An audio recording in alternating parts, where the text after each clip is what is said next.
Ray, when we spoke last week, you highlighted the importance of three things for assessing the world from here. One, the debt cycle. Two, gaps in wealth and inequality. And three, the rising power of China. If you could just start by diving into the first issue and addressing where are we in the debt cycle? Yeah, just to frame it before we get going, directly answering your question.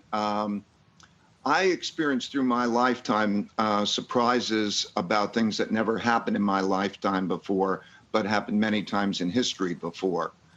And the three forces that we're talking about, which is there is a long-term debt cycle, which we'll get into, the large wealth and political gaps that go with it, and the rise of a great power to challenge existing great power, happened in the 1930 to 45 period and happened many times before, and are the big drivers, not just of the economic environment, but of the whole environment.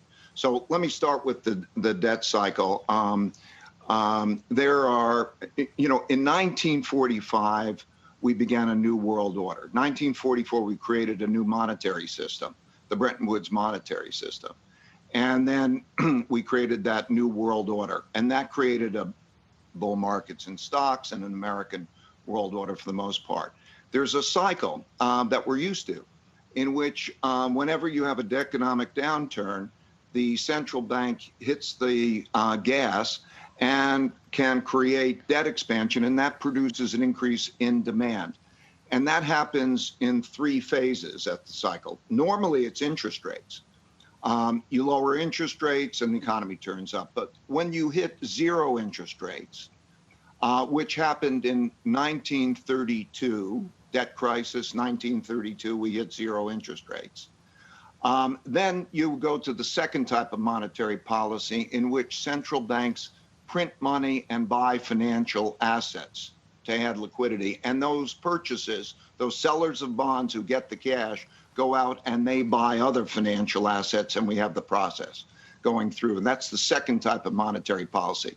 So the only two times that happened was 2008 to 9, 1929 to 1932, zero interest rates, print money, monetization. That'll carry you so far. And then there's what I call monetary policy 3, which means that that money does not trickle down to the population and go all the places that it's needed to go. And that monetary policy means that there has to be the what we're seeing now in monetary policy. In other words, the coordination between fiscal and monetary policy, so that the central bank is buying assets of a different sort, a wide range of assets, producing liquidity, and also having the effect of buying government debt and monetizing it. And that's the late cycle of an expansion. That's what's driving the markets now. That's what's driving the economy now. For example, today, the Federal Reserve and the government is creating the liquidity that we're seeing in the markets. And it has big implications for the value of money. What is the value of money? Where does money go? Cash is going to be a poor investment, and so it goes elsewhere. So that's the character of the environment, which means that if you look at the returns of asset classes and you take cash, isn't it an interesting world when you have zero or negative interest rates? And then there's the desire to create a spread in that, so the short-term rates are lower than long-term rates. And then when there's so much liquidity, it is the central bank that is making that market. So when we look at the market today, it needs the storehold of wealth, and you see it reflected in all asset classes. So that's the main driver, and it also has very big geopolitical implications, because as we come into this environment where we have the second influence, the wealth gap, the political gap, it means that the distinction of how money and the bills are going to be divided and how that will affect tax policy and the like will matter a lot. That's a great framework. Thanks for laying that out. I just want to dive into a few things that you mentioned there. You talked about the value of money. I wonder if you can just outline whether you think that the current fiscal and monetary policy stimulus mix is going to have inflationary consequences. And relatedly, can you just talk about how the current economic and policy backdrop relates to the issue of gaps in wealth and inequality?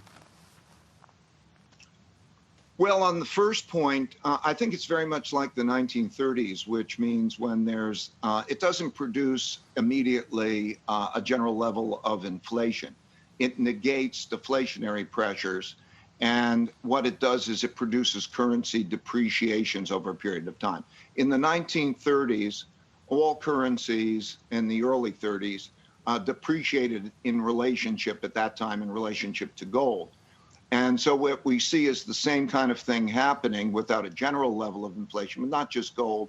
It goes into other storeholds of wealth, and stocks is an important, particularly certain types of stocks.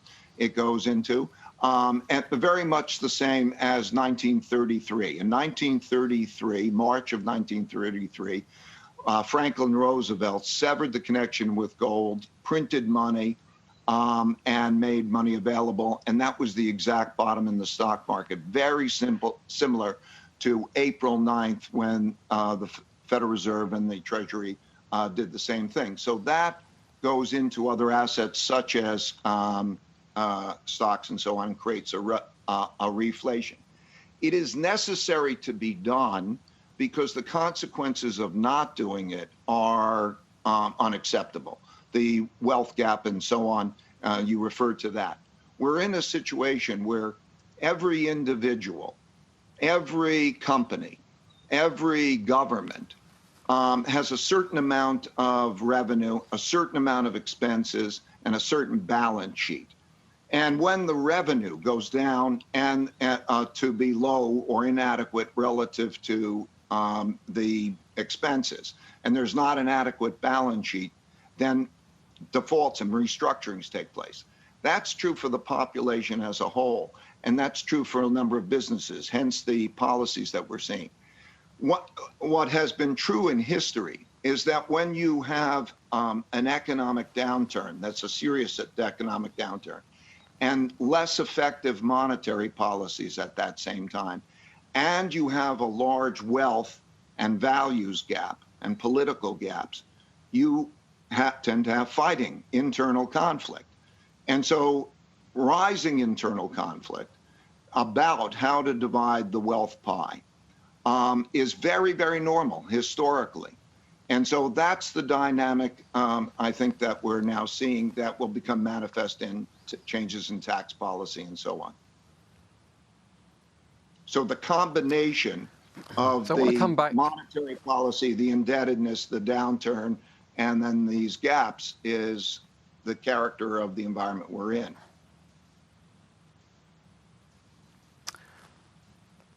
Let's add a third thing into the mix, which is the rise of China. And you alluded to this in your earlier statements. If I'm not wrong, you've been visiting China back to the 1980s, and so you've been a student of the country for many decades. Can you just outline what you make of the rising power of China, what it means for the US, and how it relates to some of these earlier factors you discussed around debt and gaps in wealth and inequality?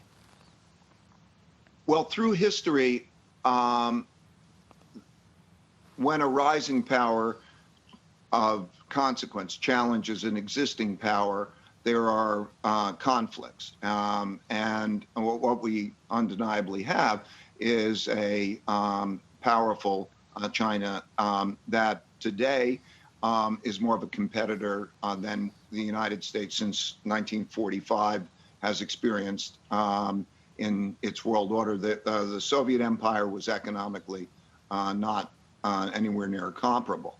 And so we have four conflicts with China. We have a trade war going on. We have a technology war going on. We have a geopolitical war going on in terms of particularly, well, it's around the world, but it's particularly in the South China Seas and that area. And then we could have a capital war going on. History suggests those things.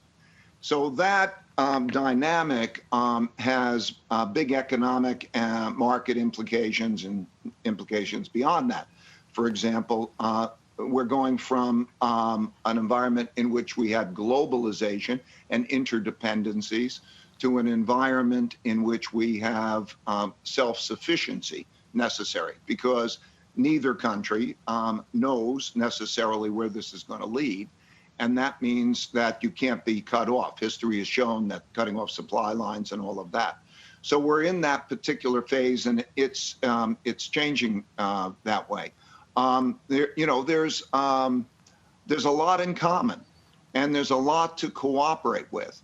There's no doubt that China is a very effective force that will continue to grow. Since I started going there in 1984, its income, per capita income, real per capita income increased 22 times. It's become substantially larger in world trade than the United States, and so on. Its poverty rate's gone from 88% to 1%. So it's a force, and the interactions between that force are also going to have implications to capital flows, the effectiveness of the economies, and then the geopolitical issues. It comes at the same time, like in 1930 to 45, and this is a pattern, by the way, that's gone down before history. You quite often, you have a period of great prosperity, like the 1920s, and it gets overextended with debt because everybody bets on the past being continued, and it creates a bubble, 1929. Then you have a downturn, a depression. Interest rates can't be lowered anymore. Print money, the expansion, internal conflict. Internal conflict and also economic conflict tends to coincide with external conflict, particularly when there is a comparable power rising. In that particular case, it was Germany and Europe and Japan in Asia. So that dynamic is going on and will be important.